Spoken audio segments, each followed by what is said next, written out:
Welcome, guys, back to the Grateful Living podcast. Today, I'm thankful to have Obi Nwankwo with me.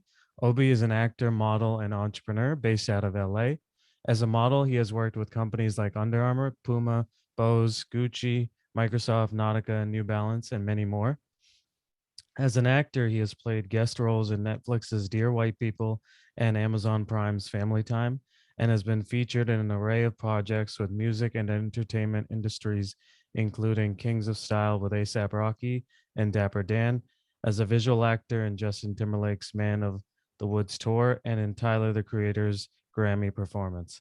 He holds over 20 plus TV and film credits on IMDb in indie and network projects, primarily as a leading man and guest star.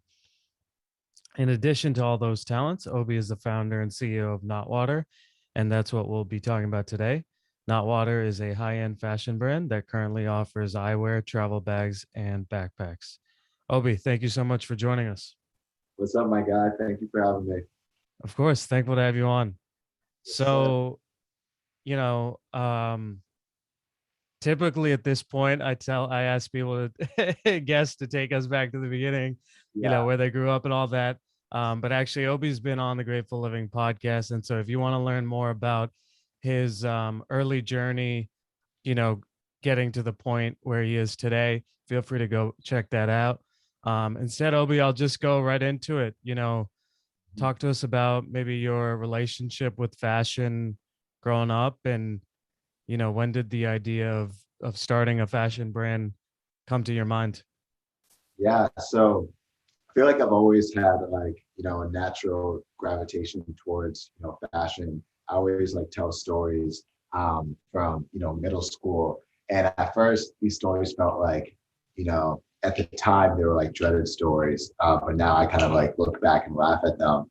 I remember in seventh grade walking in to middle school, like the first day of school. And, on the first day of school, everyone shows off their outfit. Like that's Yeah. when you come back from summer and you are ready with the fits. Like, so I was like, all right, it's seventh grade.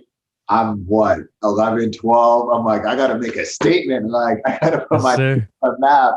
And, it seems so at that time, it seemed like such a big deal. And now it seems like so minuscule, like when you think about it.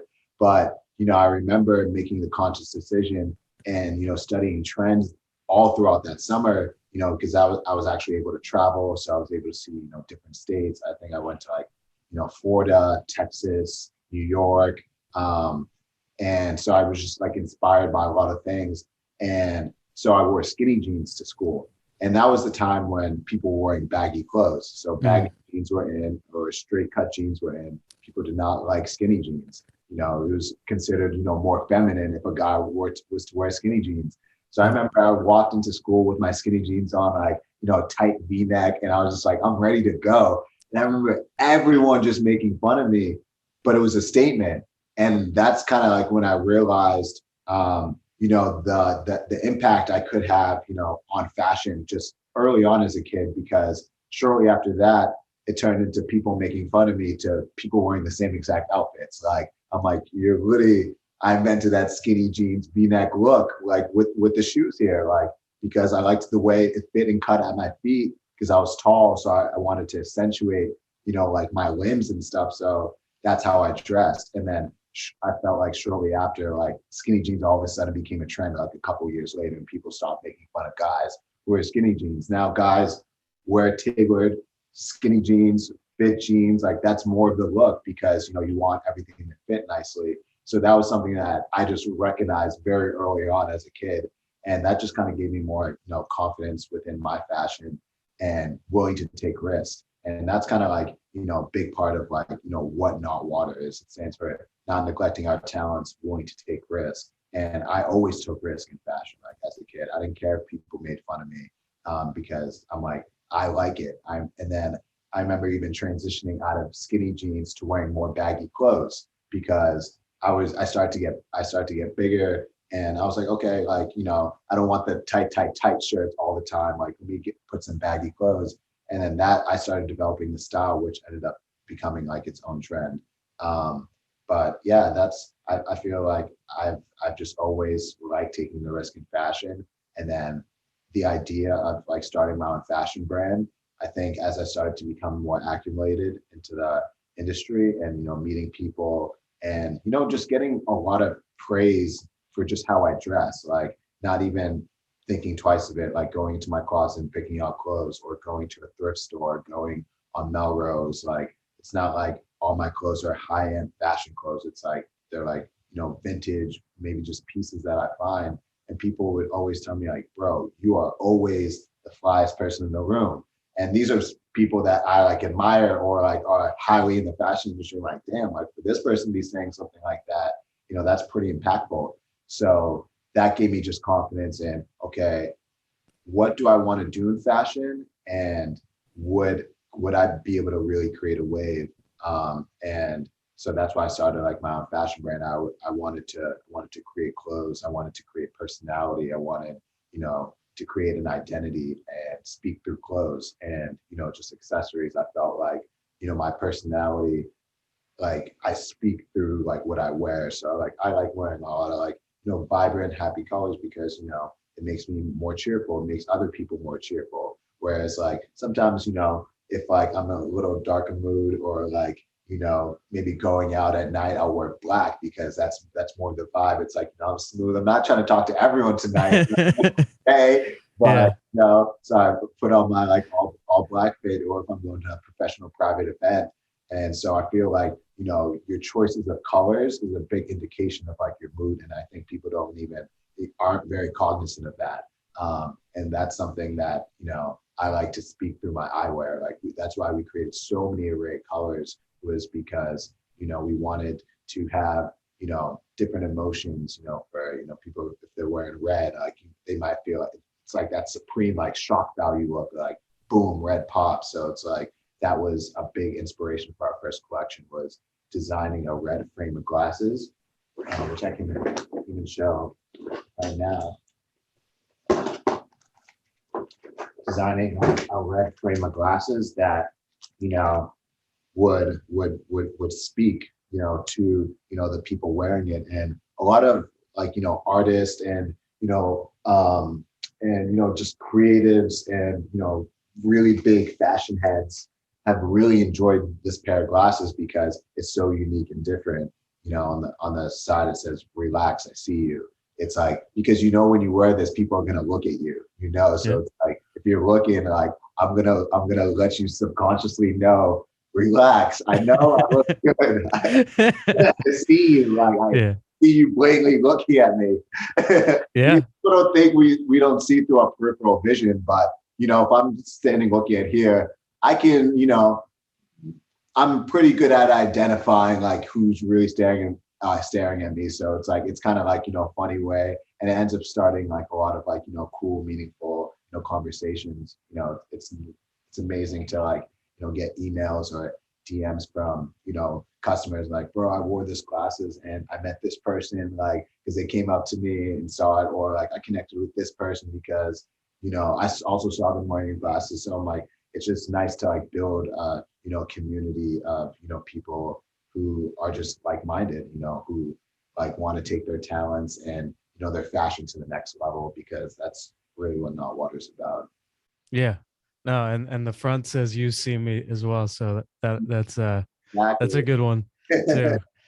Uh, so we all have ideas, right? And then we all have busyness as an excuse. We have I don't want to deal with the legal or accounting of a business, of making a business, or I don't want to compete with big companies like Gucci, or you know I'm 26, like what do I know about the world? Like there's all these excuses we can come up with in our head. Talk to me about like executing, or like was there a moment where you were like, F it, like I'm going in, or like what were those first steps of like starting Knotwtr?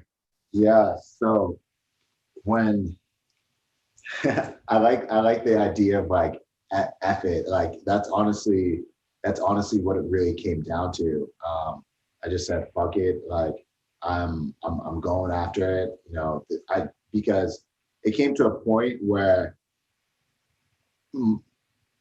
myself, like to get myself to like, this year in my life, like 26 years old, I started to notice a trend of, things that were happening in my life and, ways that I could make things happen like more efficiently. And I was noticing from, even early on as a kid, whenever I set my mind to anything, it's going to happen. There's just like, if I set my mind to it, it's going to happen. And there's no one that can stop it. People try to stop it all the time. People will doubt. It doesn't matter. If I speak it and put the work behind it, it's going to happen. And one of my biggest tests of that, was walking into Boston College. And the first thing I said to people, on my track team was, I'm going to break every single record here.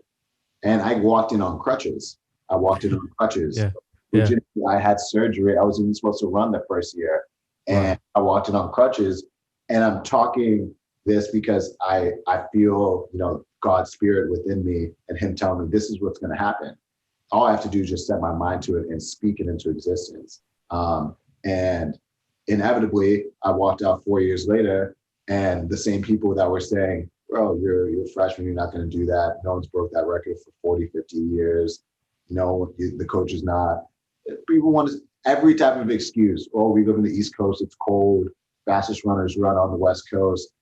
I'm like, none of that stuff matters to me. Like, I control my destiny. So it's like, I'm gonna work hard. So that was a big confidence booster early on.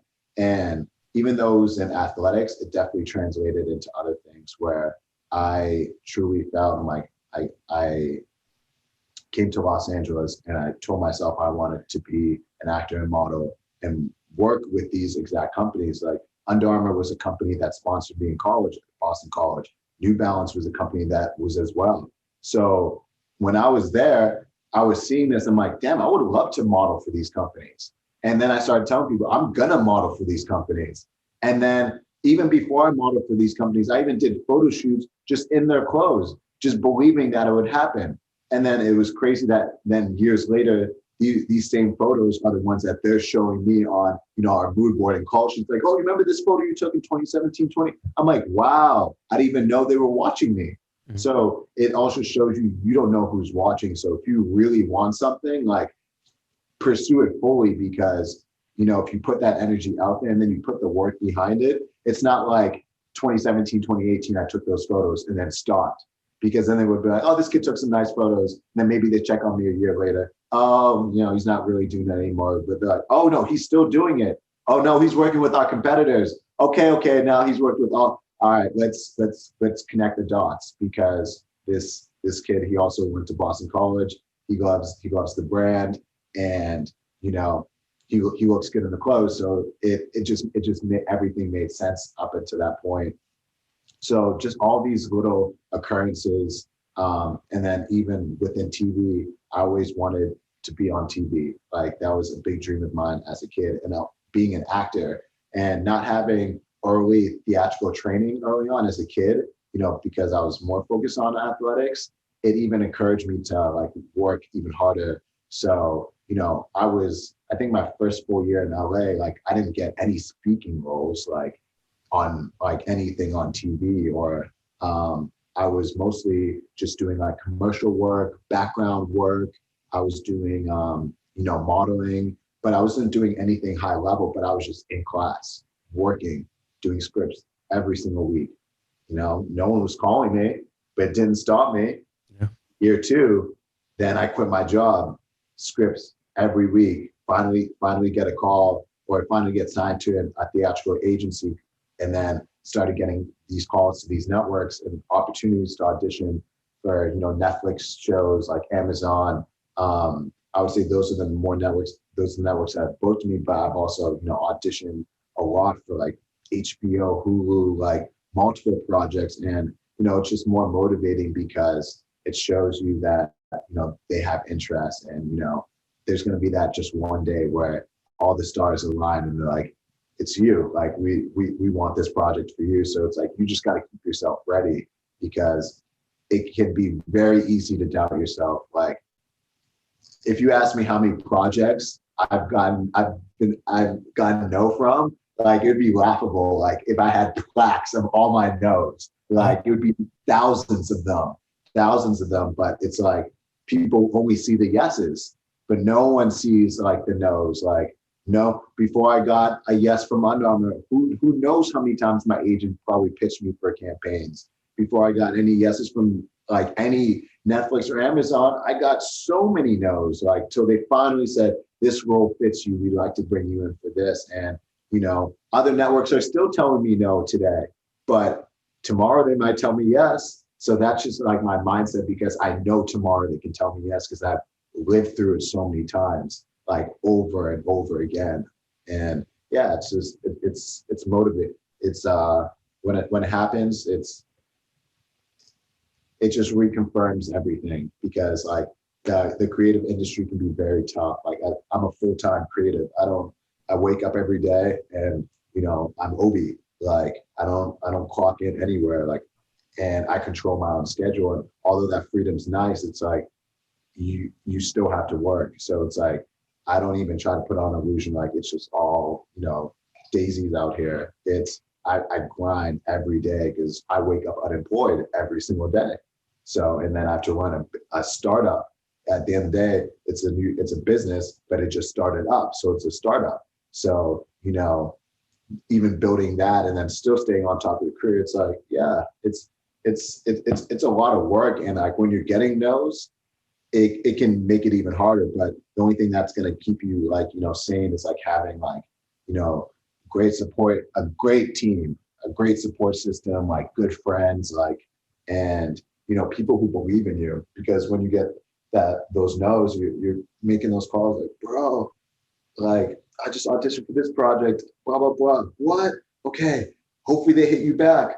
Next week you see your friend, man, that project hit you back. Oh, bro, you know how it is. Like, Yeah. like Yeah.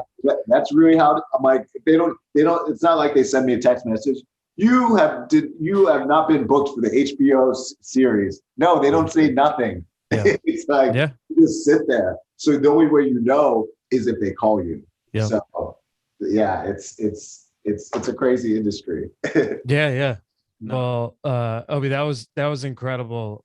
Just hearing that story of like, no modeling background to becoming a full-time model, and then like not, you didn't do like 4 years of theater at BC, and for you to pick up acting and getting gigs, within year one or two. That's pretty amazing, and good on you. It's a testament to your, for all the entrepreneurs out there. You gave a lot of free game in those couple of stories of, working hard, visualization, you know, being able to take a lot of no's and still keep and maintain that level of desiring greatness. um the brand, as you talked about, stands for not neglecting our talents, willing to take risks. I'm curious, how long did it take you to like come up with that name? Did you think of other names, or was it pretty easy and it was one of the first names you thought of? Yeah, low key. Did I think? No, I don't really think of any other. Because if I even go back, like I'll even show you like the first. Because it's nice that iPhone kind of keeps track of everything super smoothly now. So it's like you can really go back to memories so easily now, and to just look at like what the first logo and designs and thoughts and vision were. Yeah. It's really a great moment. 1 second, I've been pulling it up here. Oh, here it is. Here's the first Knotwtr logo. So you can't. I Oh, don't. yeah, yeah. No, we can see it. No, that's dope.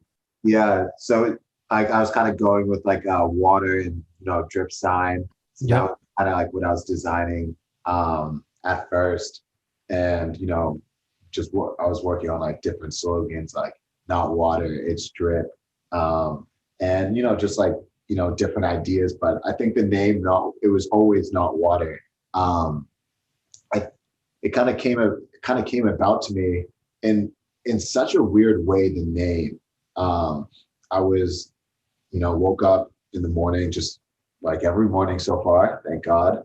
And I went to work out, and I was walking down my steps. At the time, the house I lived at the time, it was in Beverly Hills, and it was just like this, like big, like it was like this tree house. Like it was like really like on top of like like this like mini like mountain. So like our stairs, we had so many stairs. Like it takes about depending on who you are. I Yeah. don't want to say 5 or 6 minutes, because Yeah. I think some people would take some 10+ minutes to get up, Yeah.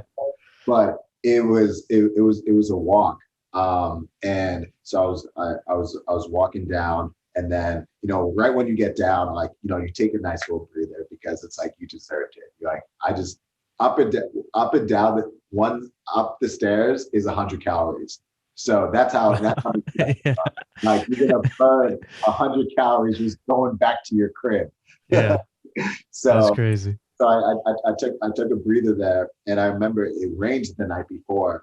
So because of the hill we were on, the rain was flowing down, and so I remember I was about to take a step with my shoe, and then I saw all the water come rushing down. Oh, so I moved like this, and I was like, geez, where did that water come from? That shit's not even real. And I remember saying it, I was like, and I literally said to myself, what did I just say? I said, not even real water. I was like, no.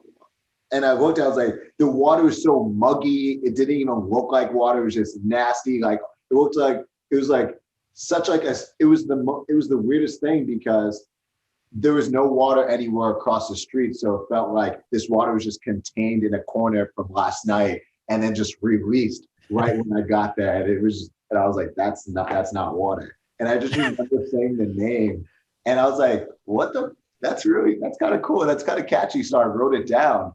And then I remember I called my sister. I was like, the company I was telling you I wanted to start, I was like, I'm going to call it Not Water. And then she was like, Not Water. Okay.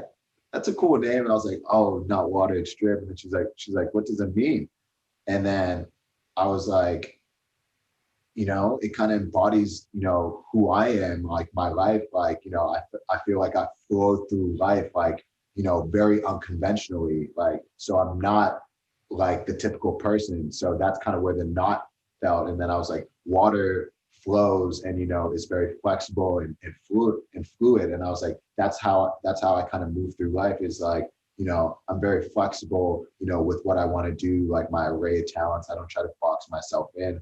So I was like, this company is for the people who have talent and like to take risks. And then I kind of just started piecing the things together. I was like, not neglecting our talents, going to take risks. And I was like, I like that.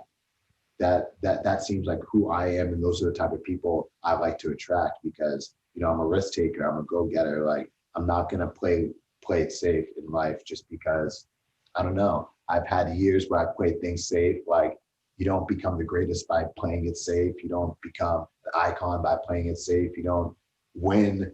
You don't become first consistently by playing it safe. It's like, no, you got to take risks, and that's the only way you're going to know what you're capable of. Like, you just even think of it in terms of sports. Like, how good can you really get if you don't try to max out? Like, how will you ever know what you can like bench, or how high you can jump, or how far you can catch, if you never try to push your body to that limit? If you're always like, no, this is what I can do. I can lift this weight, and I never want to lift a higher weight ever again. Yeah. Like, what? Yeah. You're going to stay exactly the same. Like, Yeah. your improvement is going to be very marginal. Like, you will improve because you're doing it consistently, but you're not trying to overachieve. You're not taking the risk. Like, going for like a bench max is a risk. Like, what if that shit falls, and you're just like, or you get embarrassed, or you can't do it? You're like, damn. But then it's like, okay, like, I'm not strong. I'm not neglect this talent that God gave me. I have the capacity to do it. Let me just take another risk next week and do it again.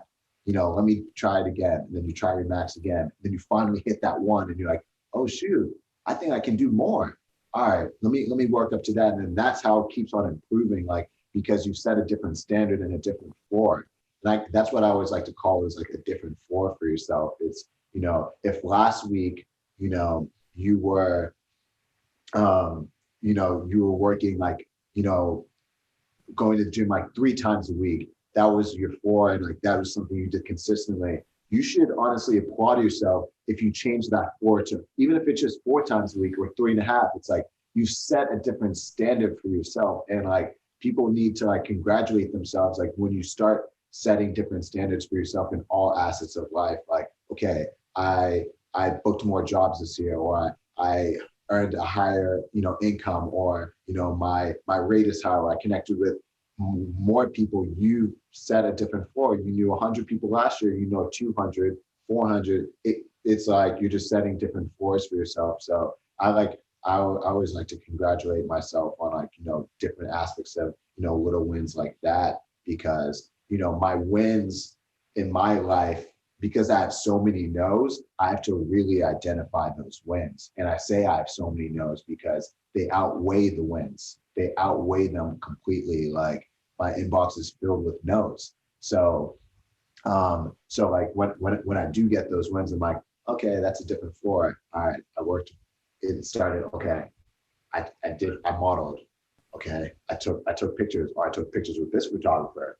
Oh, I worked with this company, or I worked with this company, or I worked with my favorite company, or I worked with one of the number one. So it's like it's setting a different floor. So it's like each time you can see and feel yourself elevating, and noticing that elevation is important, but also keeping yourself like grounded. I get happy with the different floors, but then I just go right back to work because I'm happy to be on this floor. It's like you trying to get to the penthouse. Like you're not gonna just stop at like the second or third floor. You're like, okay, like this floor is nice, but I'd like to go up a little higher. Just keep on working hard. Like shit, I'm on the 5th floor. But then you see the people at the penthouse. You're like, nah, the 5th floor is cool. Yeah, no, that's cool. Yeah, we'll see you though. It's like, no, you want to keep on Yeah. working higher till you get to the top, and then it's such a different view. Like the view on the penthouse floor is different from the first floor. Everyone knows that. So it's like, no matter what you say, I don't care. I'd rather that penthouse view any other day. So that's how I kind of like to think of like, life and like, the floors. It's like, but to get to sometimes, because of the material on those floors, sometimes on the first floor, the, maybe the floor is not as refined, like the granite, the material, the walls, maybe it's carpet instead of wood. Then maybe Yeah. the house is just like all glass. There's a different level that you have to break through to get to there. And it's very difficult because there's not many, how many pH floors are, in an apartment building. There's one. There might be, a couple rooms in there. So there's very limited spots. So to break through that is very difficult. And I look at life that way because those people are trying to maintain their status there. So you legitimately have to work so hard to over maintain someone's status currently in life to get to that point. And for someone who's in a position like that, they're working very hard to maintain that. So people don't understand how hard it is, how hard you have to work 10 times harder than the next guy who's already doing better than you, like to get to that point. And, that's why I always say you can't stop, because when you stop, that's when it allows people to overcome and to get higher and above. Because when you slack, that's an opportunity for someone else. It's like, okay, maybe you might say, I'm going to stop working out this year. Okay, stop working out, and I get in worse shape. Maybe that new model in town, he's working out all the time. This dude's Yeah. going to come and book all the gigs, and they're like, Wants to take your yeah, spot. he wants that spot. Yeah. So for me, I'm like, I'm not going to stop working out because I don't care until like I want to be able to do this full time, and I want to put myself in the best position to succeed. So I'm going to stay as consistent as possible, because when you stay consistent, you start playing the time game. It's like time is beautiful. because if you utilize your time in, the best way possible, you can, if someone's working like for 4 hours on their craft and you work for 10, and you do that 365 days a year, trust me, it's going to take that person 2.5 years to catch up to your 1 year. 2.5, like, and that's how I always like to think of it. I'm like, I'm legitimately putting in 14, 16, 18-hour days.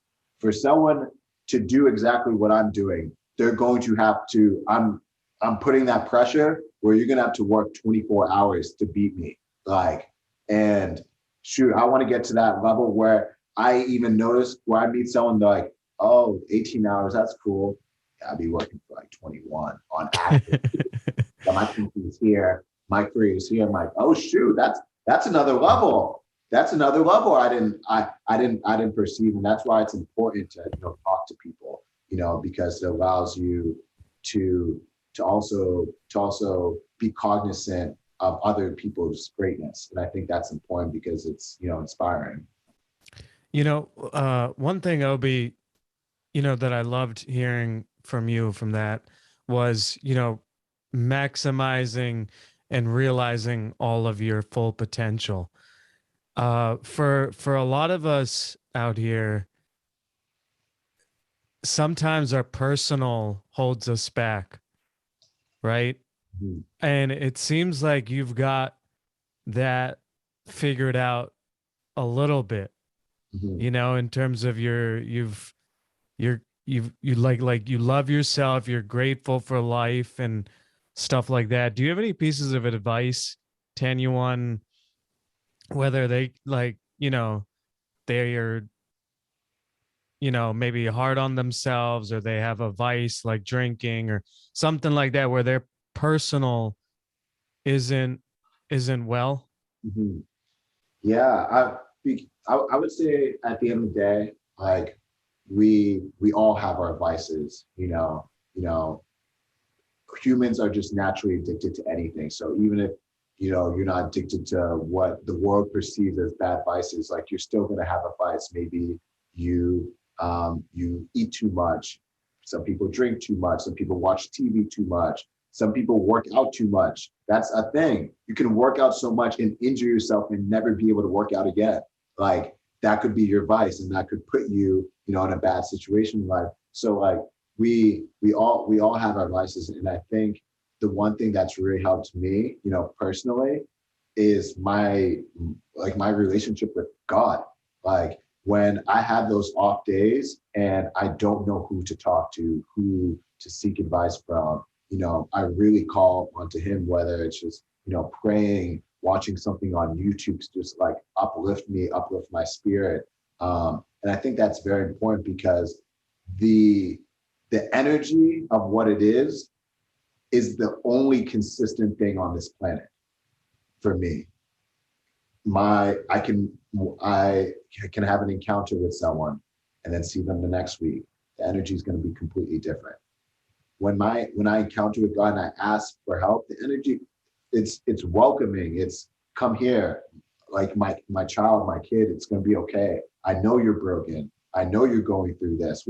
I've gone through, just even being in college, like, times like at BC, I'm like, damn, I had to check myself and, regain who I was, because I'm like, this culture of partying and, drinking all the time, like I need to manage this if I want to be here for long term. Like, and that was very important for me mentally, because just even as an athlete, like you have to control that if you want to be, get to a certain point. So, and then even after my athletic career, I had to be also cognizant of, yes, now I'm in the entertainment industry. This is cool. It's great, but it also can be a very much so advice. Like the industry, people talked about, how cutthroat, difficult, and bad the industry can really be, because it's the people everyone's trying to achieve or maybe get over on somebody for something. So you really have to be very strong-minded,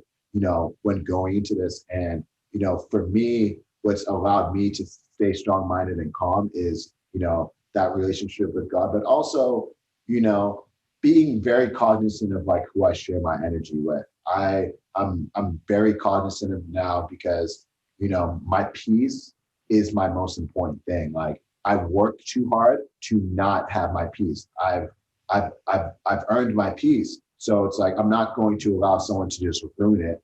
What if why should I give someone the right to ruin my inner peace? So I'm just very cognizant of the energy that I surround myself with. And obviously, you can't cipher through everything, but you can control things to a certain extent. So, if you meet someone and the energy's not on point, you don't have to entertain it. You don't have to answer. Have to, you don't have to do anything. Like if you don't want to, like if you're even thinking about it, that's already telling you. So I trust my intuition more. So that's allowed me to trust my intuition more. I'm like, why am I second guessing, being around this person? Or why am I second guessing this?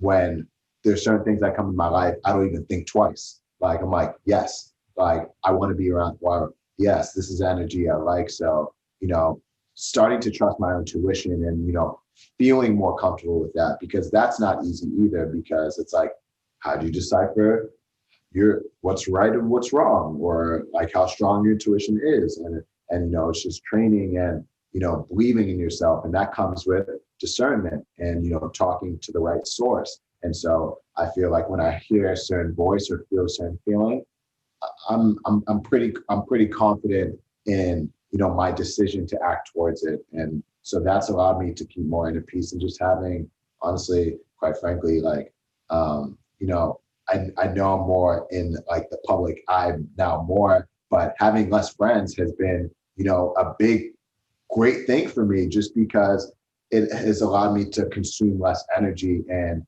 really have stronger people in my life, like really strong support system, because not every day is pretty as a creative. Like, and I might be up one day and then just completely down the next day, because I'm sitting there waiting to hear back if the audition I worked on for 4 days straight is going to call me back. Like for 4 days straight, like, you drop everything to do a script and then you just wait. And so that can change your energy in so many different type of ways. And so it's really about having, like for me, is like having that strong support system. So then I don't feel the need to like, dive into sorrow. So it's like, I call my friend, like, oh, some people who are great support systems in my life, like, my mother, like, my sisters, my little brother, my family. And then like, in terms of friends, like some of my friends, like that I grew up with, like my homie, like BP, like my homie Group, who I went to Boston College with, like my homie John, from like LA, like, these people have been, just great overall. Like Modesta, she's a person I met through a Puma campaign. These people have just been, great pillars, like for me, like really, when like another person, Melissa, I can't even leave her out. She also went to BC, and yeah, these people have just been great pillars in my life, because there's so many times like where I sometimes you don't see your own light, because of darkness. There might be a little bit of darkness shining over you, which is, why, we dive into like, lowers, we're already low. So like, oh, I want to like drink, or I don't know. It's just a matter of not knowing what to do. You're just trying to support that feeling. So you're supporting it with, drugs, alcohol, other maybe women going out, like all types of things. Yeah. And so having that support system where it's like these certain people you can call and be like, hey, I'm a little down. Like, okay, why are you down? Well, this happened. So, well, Obi, like you're not going to get all the yeses. I'm like, yeah, I know that. It's like, but that doesn't mean you're not great. That doesn't mean you're not capable. They called you in, right? I'm like, yeah, like, so that's a reason. It's like, you still got an audition, right? I'm like, yeah, but I didn't book it. They're like, yeah, but how many people got called in? Okay, maybe like 20. How many people are actors? Oh shit, maybe like over a couple million. And how many people would love to probably be part of that show? Probably all of them if they got the call. I'm like, okay, so like sometimes like we don't even think like we're so we hone in on all the negatives without looking at the positives, and that's why it's important to have good people who can, you know, really break it down for you and like make you realize like, you know, it's okay, like you're still great, you're still in that, you know, rare category, and it's still going to happen.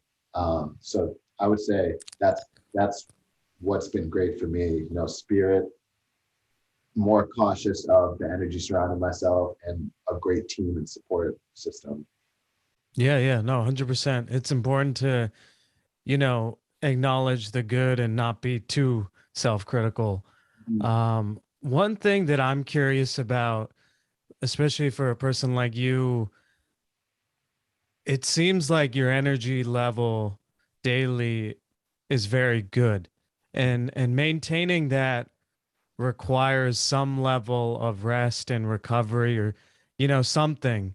Mhm. And I'm curious, you don't have to tell us all your secrets, but like, is it, you work Monday through Friday hard and then you take Saturday and Sunday off? Is it, working out? Is it diet? Or, is it after 9 p.m. I give myself, an hour to enjoy Mhm. TV every day? Like, what's your, to show up every day with the energy that you do, there has to be some level of rest and recovery. Yeah. um you answered some of that, I think, with your with God and your friends. Is there anything else that you would attribute? Yeah, I would say what's really helped me, like, and meditation has been, you know, a nice calming, you know, way to start my mornings, because I think I used to kind of wake up like frazzled, just, you know, especially as a creative, like it's very easy to wake up just like frazzled, like, oh, just had an audition, I just met Leonardo DiCaprio, like, oh no, you know, then I'm actually in my apartment, like I gotta calm down.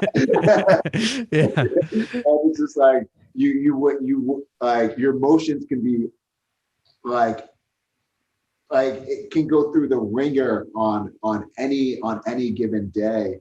So a big way for me to stay consistent with my morning emotions and to start off my days has been to meditate. Okay, I'm not gonna look. Okay, maybe I'll check my phone quick, or maybe I don't even like to check my phone like first thing in the morning. Like really an ideal morning is when I'm like, okay, I know I'm waking up. I know my alarm's going to ring at like 5 or 6. I'm going to wake up without even acknowledging who on the outside world wants to contact me. Let me work on myself first. So I'll put my phone away, put it to the side. I'll sit there and I'll meditate, and that I'll even do like different forms, you know, because I'm also like, you know, model, also like maintaining like, you know, my image is also important. So like I do eye face masks. So like while I meditate, I'll fully put ice, like it's an ice mask for your face, and that keeps your skin smooth, like, you know, wrinkles, things of that nature. So that's so automatically my mind's tuning into I'm bettering myself for my career, because I'm telling myself you're going to be successful, you're going to make it, it's going to happen for you, and I'm putting the steps into it at the same time. So it's like almost like a double reconfirmation, because how my face looks is not only important for modeling, it's important for acting, it's important for me as a businessman, being a forward face and the CEO of a company that's going to be, you know, one of the top brands in for years to come in the future. So all these things, me being forward facing, I have to make sure the face is on point, but also I have to make sure the internals on point. So, you know, because if I'm not good inside, that fake smile is going to come out, and I'm going to look stressed. I'm going to look tired, you know, not happy, like not genuine, like not real, you know, and people can sense that, like, you know, when the inner psyche is, you know, a little bit off, at least the people that really know you. And so they're like, you know, what's going on? Like, is everything okay? Like, I saw that video. Like, I know you were trying to be happy, but I know that's not the real you. Like, what's Mm. up? Yeah. And so yeah, that's what I'll do in the morning. I pray in the morning. I try to, you know, read a chapter of a book. You know, I wish I could read, you know, a lot more, but just holding myself to like, maybe a chapter, a couple of pages, like it at least allows me to do it, where it's like, I'm not doing nothing. It's not like I'm here and I'm saying, I'm not like, I would love to be like the Warren Buffetts and Bill Gates who say, oh, I read a half a book a day or 100 pages. I wish that would be, Yeah. I'd be sick, but Yeah. I'm also not worth billions of dollars. Yeah. So until there, I have to, maximize my time. And, when I do get to a point like that, then I'll have plenty of time for more leisure things where I'm like, the business is going to run. I have a whole team of advisors. I can take an hour to read. Please do not bother me. Whereas like I have to keep myself. Yeah. So, I mean, that's also an excuse. Like at the end of the day, maybe that's just me making up an excuse, but I'm just I figured out what I can maintain. I can't maintain reading 100 pages a day. Yeah. I get a script the next day. I'm tossing that book out. Like I'm focusing on my work. So it's like finding something that you can maintain and, be consistent with. Maybe you can only be, at one point for me to get more consistent with like, my spiritual reading, it was very hard for me to read, a whole chapter of the Bible or a whole, like the John 3, like the whole entire John or Psalms, like, or even like 10 pages, because the Bible is very hard to condense and, take in. So I just told myself, like, I'm just going to read like a half a page, but I'm reading it before I'm noticing, I'm like, oh, damn, I'm finishing these scriptures, like these things a lot faster because I'm like, I'm at least doing it. Like I can just go up here and I can just do it right now, 2 minutes out of my time and check it off my list and make myself feel gratified, that I'm staying consistent. And I think that's very important, just finding, those little wins in, life that, you can consistently just like conquer, because then I wake up and I go after it. And I'm like, yo, by the time I even come on like social media or talk to anyone, I've already won. So yeah. I'm curious, going back to the business, there's so much behind the scenes work I'm sure that you had to do in terms of like, for the sunglasses sourcing, and then, the duffel bags manufacturing, the packaging is amazing. Registering the business, legally. Um, I guess, is there anything that you want to talk about in terms of, those initial steps of, getting the product, packaging, business ready? Yeah, it was, I guess in terms of, man, a lot of it was just trial and error. Like, I wish I could kind of give like a specific roadmap.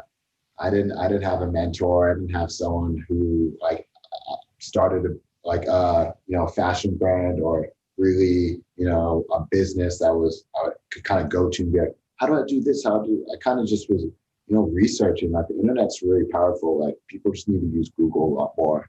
And it's not just like, and I don't say that in like an arrogant way, but not letting the first search like stop you. Like keep on searching, like just keep on looking. Like if you don't find it today, go back tomorrow and try to find it. Like just keep on looking. I think that's why like when people hear that, like maybe they feel a certain type of way, but I'm like, if someone ever says like, then, oh, look it up. Like, it's like, I'm like, maybe I should look it up, because that person probably might've spent, what if they're going to just say, search this? Maybe it's hard for them to say, well, I need to tell you to look it up because I looked it up for 72 hours and I found all this information in 72 hours. So you need to take the time to actually do that, because, you're neglecting the fact that this shit's not just easy to find out. Go and do the work. Go and do the work. So that's how I perceive that. And some people might perceive that, oh, this person's rude. I'm like, no, look it up, bro. It's like, oh shit, yeah, maybe I should. Like, maybe I should stop being lazy. So yeah, a lot of the beginning parts of the business was just trial and error, me just figuring things out, asking questions.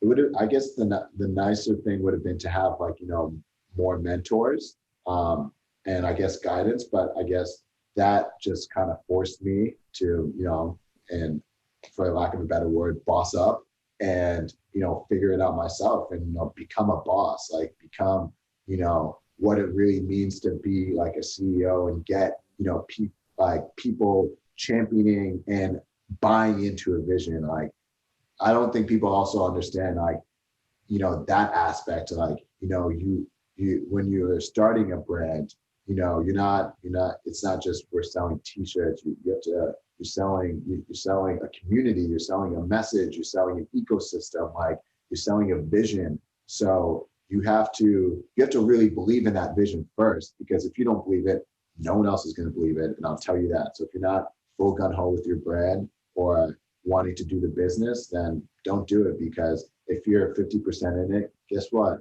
Everyone else is going to be 50% in it. Like, no one's about to be 100% in your business when you don't care about it. That doesn't even make logical sense. Yeah. So I think that's the first step, is like, going full force into it. And, for me, I guess the packaging, who gave me some, Luke Shepter gave me some good ideas for packaging. Yeah. Shout out to Luke. Yeah. Shout out to Luke on that one. Luke, like my creative director, gave me some good ideas on packaging. Luke actually kind of, in our packaging, let me see. It has, so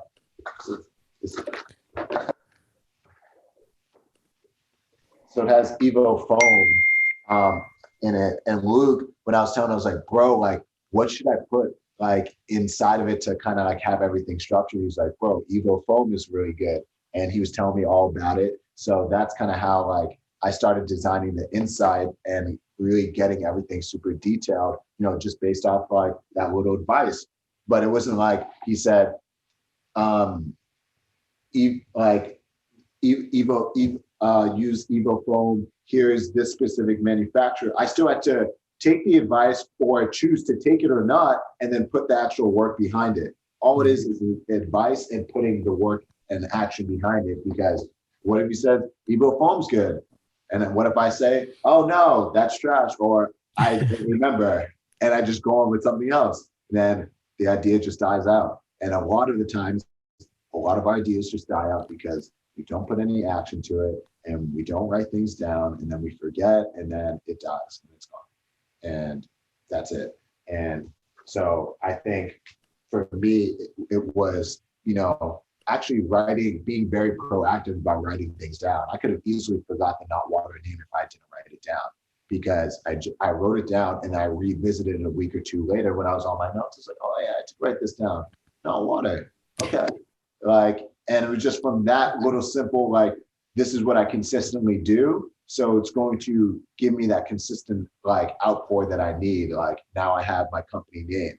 So, and I have something that's catchy and, just elevates the brand more, so yeah. Fashion is an interesting industry because people have to like it in some sense. With the color schemes that you did, were you private and didn't want, or were you like getting feedback from certain, friends or family? And, how was your approach to that? Yeah, it was, I guess being an artist, sometimes like taking too many opinions, it can kind of like kill your spirit, like, because, art is like, you're creating something like, from nothing. And, you're saying this thing is of value and this is art and this is my interpretation of it. And I'm putting it out into the world, and, it's just your interpretation. You don't know what anyone else thinks of it. So for me, art is more the creation process. I had to do internal work in terms of finding the confidence and, that spirit within myself, just know and trusting that intuition. Like, bro, if you think it's hot, it's hot. Like, if you not fuck with everyone else, sorry. No, you're good. F what everyone else thinks. If you think it's hot, it's hot. If you think it's not, it's not. Period. And that became my period. If I said, nah, this shit's not hot. Because if I'm not feeling it's hot, no one else is gonna feel it's hot. So I just trusted myself. I think one of the interesting things that I learned about from your journey is that on each of the pair of the sunglasses, the date 7/7/1938 is on there.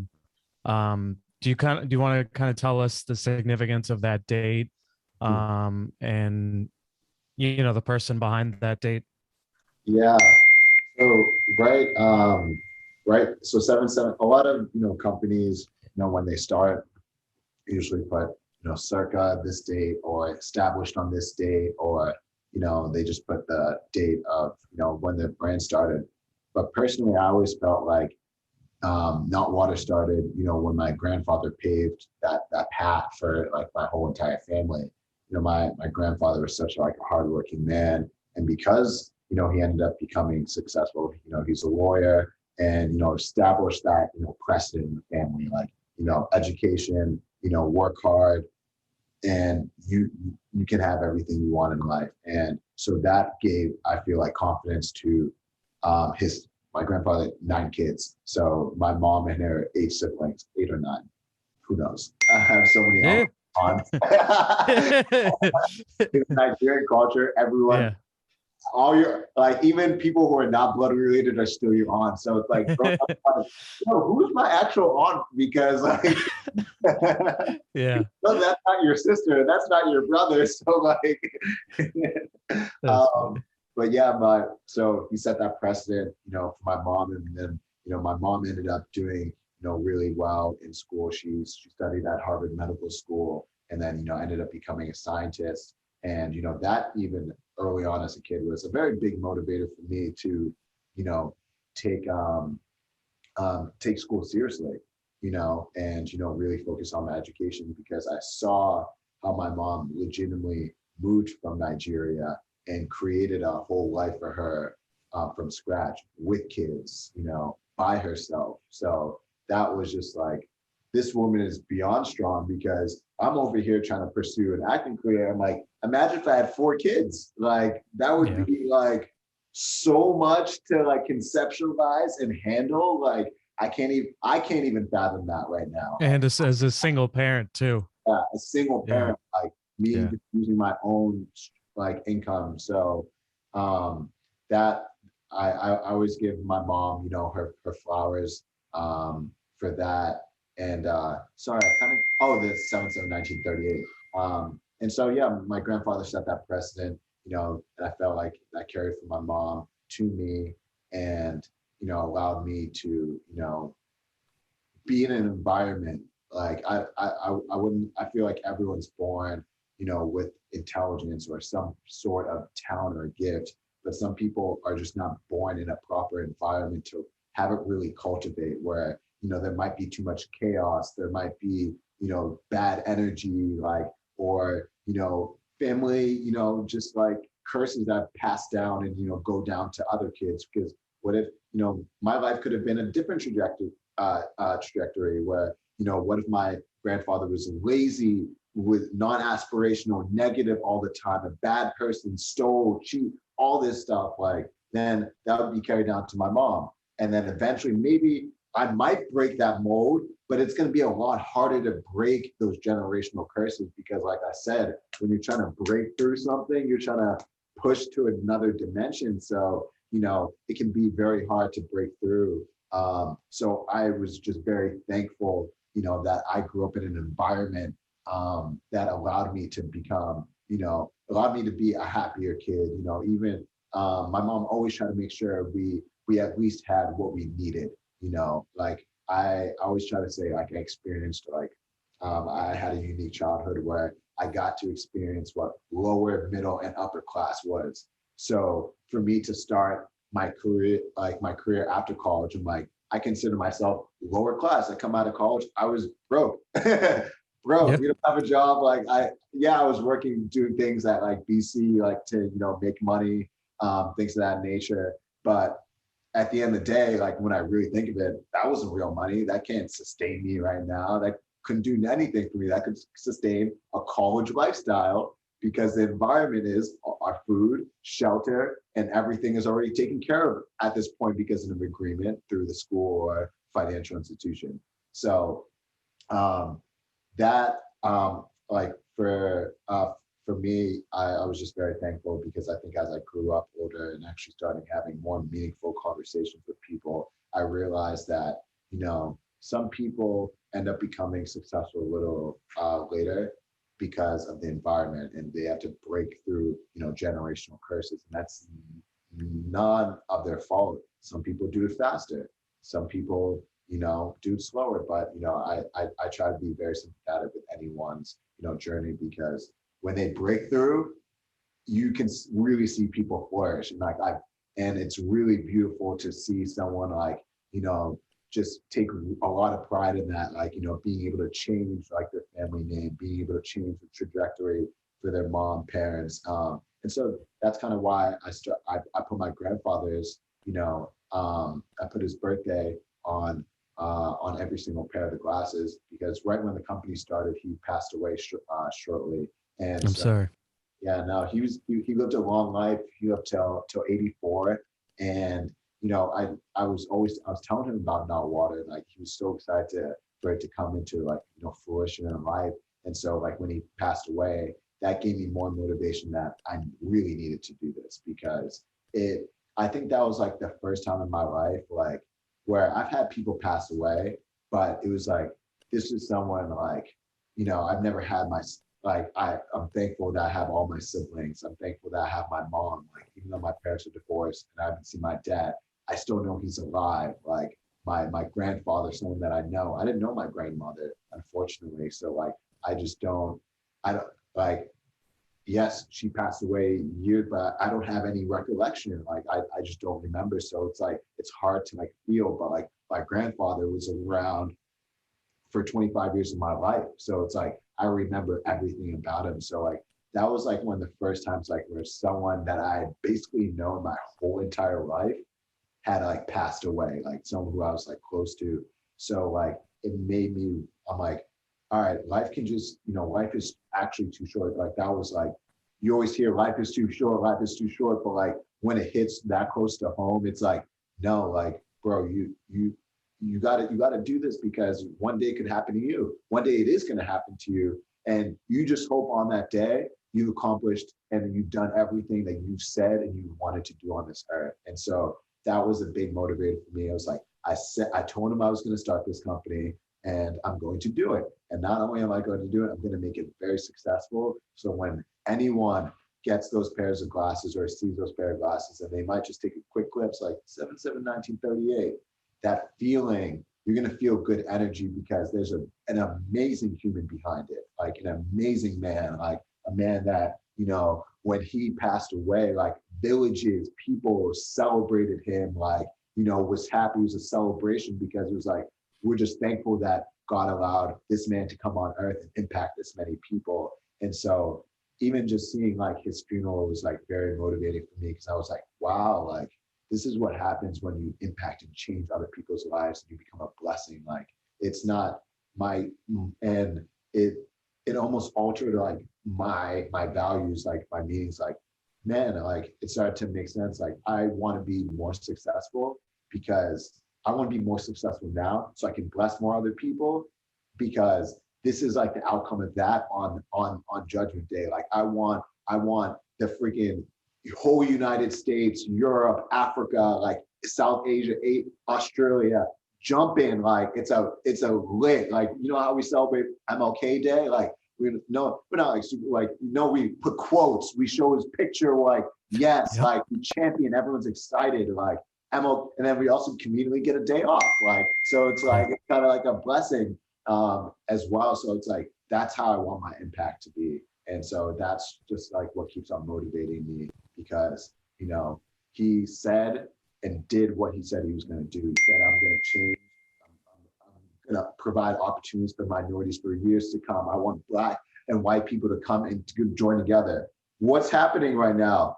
We're joining together. Like maybe years ago, we might have not, or back then we might have not been able to talk because of cultural differences. Like Yep. certain people or brands that I work with now, they probably would never work with me if Martin Luther King never paved the way. So it's like right now, whatever I'm doing, I might not know the impact, but it's going to impact someone down the future. Like maybe I'd be like because of like my impact in the industry, it allows a whole new wave of like fashion Black entrepreneurs to pierce the fashion world, and I can mentor them throughout the whole process, and I can create, the next Knotwtr, the Yeezys, the Gucci's, the Pradas, and maybe start to have those not just be European fashion houses. Now they're African fashion houses. No one really says that.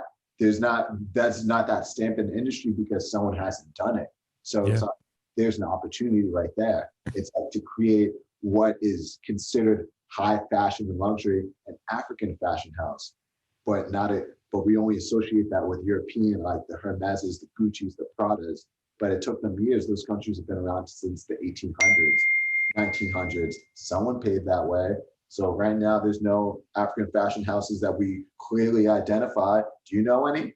No, I don't. Exactly. Yeah, it's so tough. like it hasn't become. Maybe there are, but it hasn't become so mainstream where it's very identifiable. Yeah. Like, oh, that's Prada. That's that. Yeah, we know it. Like Apple, like household names. So it's like I wanna pave the way for those for people to start identifying African owners, African owned brands or Black owned brands as high end luxury as well, because I see it as like really minorities, and like if I have to if I'm being quite frank with myself, Black people are really the culture shifters. Like any major trend in music industry, entertainment, anything is really cultivated from minorities starting those ideas, and it's because of the culture and the willingness to like take risk. And so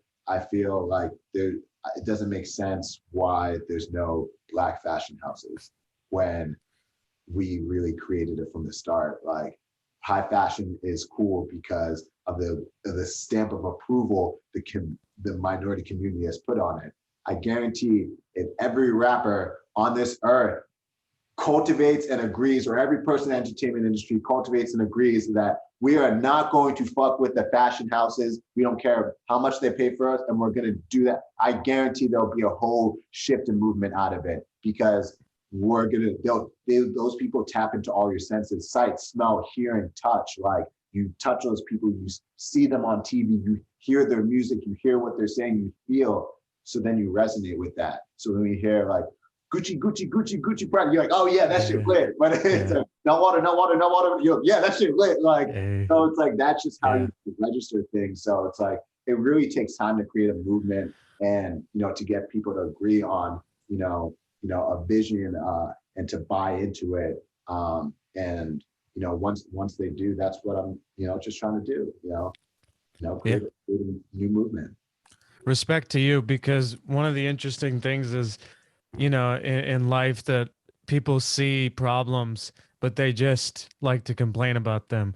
And you've, put up your own capital and you're building a business to solve that. You're being action oriented, which is awesome as well. So, you're doing all this, you're making sunglasses, you're, making duffel bags, and you make a commercial for Volume 1. It's currently the best commercial at the LA Film Awards, the International Independent Film Awards, and the official selection at the Best Shorts competition. I know you're waiting on 12 more decisions at, some other film festivals. Talk to us about, you've already got enough on your plate trying to make, sunglasses and bags, and how did the commercial come about, and how'd you execute the vision? Yeah, so the commercial, well, I wanted to start the brand out with a bang. Like I wanted people to really take the brand seriously. And I had been in enough commercial projects where I started to really see what was going on behind the scenes. And, a lot of these, whether it's like the fashion house brands, like the Gucci, the Louis, or, like the sports, brands that kind of, ventured more into like street culture, like Nike. Yeah, it's a sports brand, but it's also like definitely a streetwear brand, like Yep. definitely a streetwear brand. And, you know, just seeing how they shot and did projects, it gave me a lot of confidence and, you know, visual insight where I'm like, I definitely can do this. Like they're not doing anything complicated, nothing that I feel like I couldn't just grab my hands and do myself. So I wanted people to identify the brand as such, and I knew having a great visual would allow that to happen. So I just started, you know, working with like my creative team. I have an amazing creative director, an amazing team. So I wrote the commercial, and then we came up with the ideas, and then I came up with like the shot list and kind of how I wanted to. And then we worked on like the locations and kind of how we wanted to creatively put everyone together and piece it together. And like we started working on it in like May, and then we shot it. We shot it in June, so about a month later. So it was about a month turnaround, and you know it was all about just, you know, getting people to buy into the vision, you know, because you know a lot of it I had to get a lot of favors, you know, because I had a lot of, you know, high personnel and big people like from the industry, like who are great at what they do. So like if I had to pay them all their rate, I'm like, it would have been impossible to complete the project at this level. Like I would have had to cut corners elsewhere, but people loved, you know, the vision of the project. They loved the energy behind it, and you know how serious I was about it. You know, I was like, you know, this project is going to win awards. I'm telling you, I told everyone that from the get-go. I was like, this project I'm doing is going to win awards. Like, there's no second guess behind it. Like, it's going to happen. So I would love for you to be a part of it. You know, this is what I'm working with, you know, but as the company grows, like,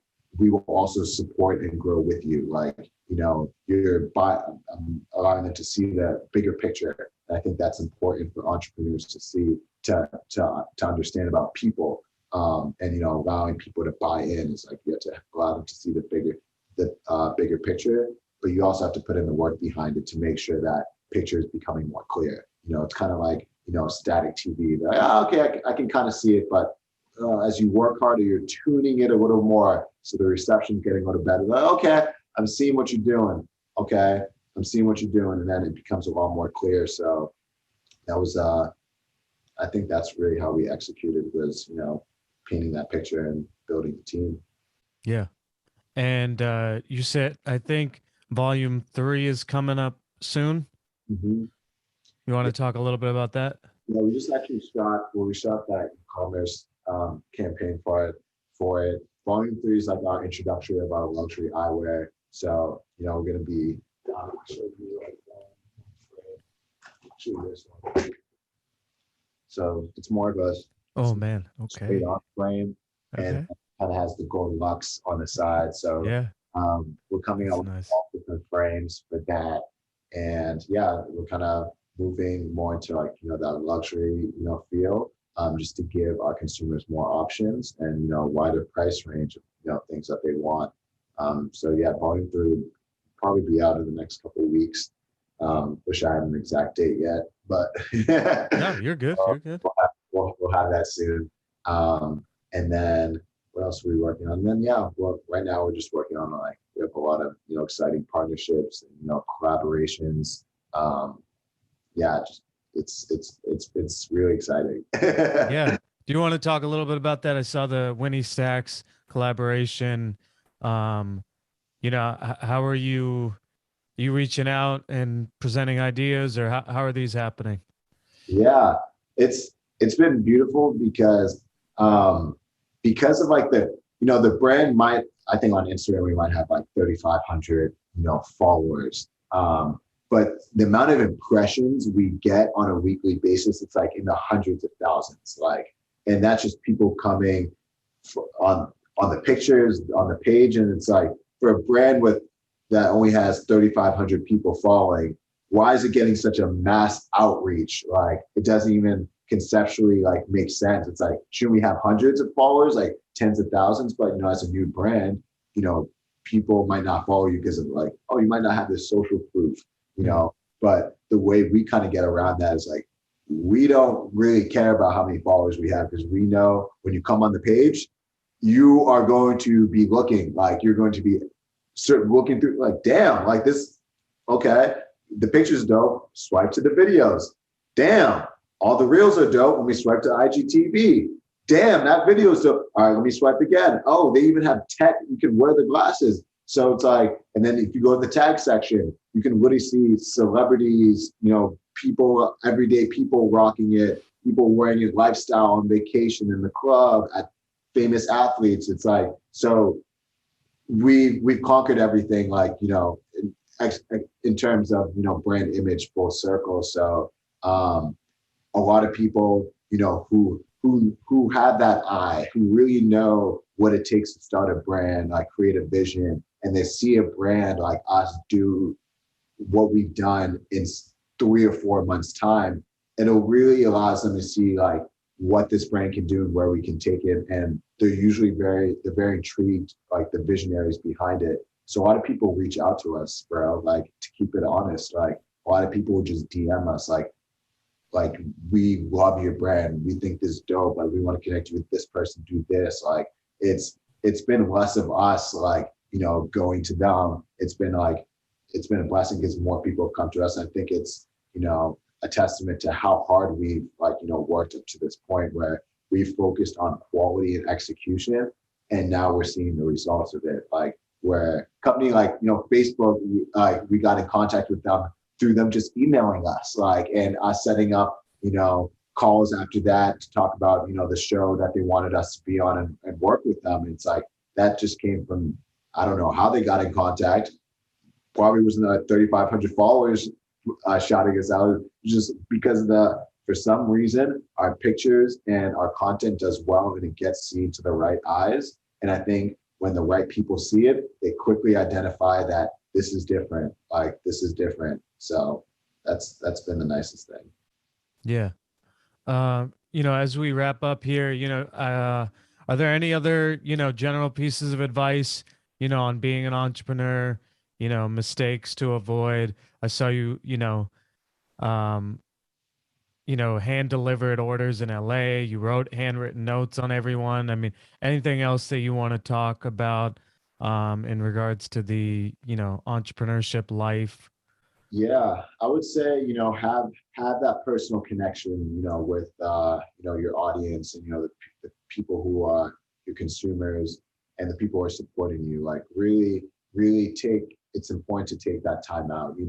I know it might not seem of like tremendous value, but even so, like, any person who purchases, my glasses, I make it, you know, I it's so much more deeper to me than like a purchase. It's like I'm giving them a piece of like my culture, my family, like my history, like, my generation, my future, because it's like I'm only making a limited number of these. So it's like when they're gone, they're gone. So it's like it feels like it's a part of me. So like I love to, like educate people on like the meaning, and why these glasses were created, and the process. So when they wear it, they really understand what they're wearing, and like it becomes more than just a pair of glasses to them. So having that personal connection with people is very important, and allow you to build a community. It allow you to build a community that has structure, has a belief system, has a message, has a strong message, and it allows people to believe in something. If why do we like Apple? Apple gave us a belief in a new world where we could finally have a computer in our pocket. Like, Apple gave us that belief that that world could happen, like where we could instantly be connected. They allowed us to buy into that from the very start. Steve Jobs did that. The MacBook, when he created it, could not do anything. It was just it was a piece of metal that they were selling for over $2,000, and it had very limited capabilities, could barely surf the internet. But he was like, oh, but this is the vision. It's going to allow you to connect to the world, talk to people, like do business. Who's already having this vision? So it's like, I've already now, me as a visionary with the brand starting now, I'm allowing people to see the vision of what this brand's going to be. It's like, this is going to be a culture shifter. Like, this is going to move the industry, like, because there's not a single person in that you can line up anyone in the industry. I don't care if it's Kanye West, Virgil. If I show them my project and show them what I've done, I guarantee they're going to be motivated or shifted in some way, shape, or form. They're not going to just watch this project and be like, no, it's going to move them, because I know why. Because I can watch those same projects and I'll show other people my same project, and they will say, I've never even seen this person do it or this fashion house do it. Yeah, you've never seen a European fashion house do it because we're creating a new movement, an African fashion house. Like, so you're not going to see what we've created because it's completely new. So that's why it delivers that shock value, because you've never seen it. You've never seen minorities, a group of minorities in a video have such like a high fashion flair, because European houses have never taken the time to do it. They've always put white faces. And, you know, I'm changing the narrative where I'm creating more opportunities for people to, you know, grow and cultivate in the industry. And with that, like I said, it's going to be tough because you're breaking barriers. So, you know, people seeing that, they might, like, when I look on my page, I'm like, damn, like when we launched, I had over 500,000 impressions on our page and we had 2,000 followers. I was like, but why do we only get a couple hundred followers? And in my mind, I'm like, because we're trying to break through. People are seeing, they're watching, but they might not be so comfortable. Like, you know, Europe is still the #1 for, you know, luxury eyewear, you know, all of this, you know, I see it's black on, but I'm not buying it. It's a whole new movement. So but when the right people see it, that's what's been so special. And that's why we get a lot of inquiries, because when the right people see it, it's game over. They know what's up. They know what's up. Yeah. Yeah. Obi, is there anything else on your mind, in terms of life or anything else, or something you wish people asked you about that you'd like to talk about? There'd be a lot of things on my mind on a daily basis. Anything you want to talk to the people about? I would say, you know, if whatever you're doing right now, you know, maybe you're in a job that you like, maybe in your job that you don't like. I just challenge you to, you know, really try to find out, you know, what you love, and, you know, at least put in some sort of action towards it. So you're at least working towards something. I know it's very easy to like hear these type of videos or listen to certain people and have them talk about, you know, their experience or success, and then they tell you how they got there and what to do. Then you're like, damn, that sounds like a lot. Like, that person works 16, 18 hours. I have a job at 8 to 10 hours. That doesn't even seem achievable. I'll probably never get there. And then me saying like, you'd have to work 20 hours to bypass me. They're probably like, oh, fuck, well, I'm not about to do that. Like, Yeah. So it's very easy to just watch something like this and take no action behind it. But I just challenge you to at least do something, where maybe it's you start working on, like, maybe you love to paint. So, but because of your job, you don't see, or because of certain circumstance, or because you haven't taken the risk, you don't see yourself becoming a full-time painter. But you could be a full-time painter. You're just not a full-time painter right now. So at least if that's really what you want to do, let's at least take the steps to do that. Like, it takes about, what is it? 20 or so odd days to break a habit. So you can break out of cycles. Like, people don't realize that. Like, so you can train yourself to break out of cycles. Like, that's what school's for. Like, I guarantee the second we stepped into school, we couldn't just study for 4, 5, 6 hours. Like, that's why by the time you come to college, you can pull all-nighters and study all night, because you've broken through that cycle of, oh, I can only study for 10 minutes. Oh, I can only study for 15, 20, 30 hour, 2, 3, 4, 5, 6, until it gets to a point where you're like, I am not going to sleep until, like, I know everything. And then that's that same point that same breakthrough when you set your mind like, I'm staying up all night to study for this exam because I need to ace it. That's the same energy you take into your career. I do not give a fuck. I am going to work 18 hours until I make it, like, because I want to ace that exam. When that audition comes, I want to kill it. When the opportunity comes to meet that person, I want to kill it. So, but you have to work to it. So it's not year one in LA. I'm completely transparent. I had a job. I wasn't able to put in 18 hours. It was impossible. I had to sleep for 6 hours, first of all. And then second of all, I also have to go to my job, 8 to 10 hours. So, I'm already at this disadvantage. 6 plus that 8 to 10, we're about at 14 to 16. So I have about, 8 to 10 hours to put into my craft. But my friends want to hang out. But this person wants to hang out. I got to eat. I got to drive. I got to work out. So all these other things are going to take away time. So it's very important for you to start, because if you don't start, trust me, it's never going to happen. Just do it for 15 minutes. Just like whatever you love doing right now, take some time out after this and just go do it for 15 minutes. If you want to, if you've always told yourself you wanted to be a freaking basketball star or an athlete or a scientist or a freaking police officer, go and watch someone on YouTube and talk about his experience as like the chief of New York, or like a president of an organization. Just just you have to put yourself in that energy, in that environment, or else it's not going to seem real. Like we're visual, like we're human beings. A big part of us is visualization, like, and that's another aspect I've learned from acting, is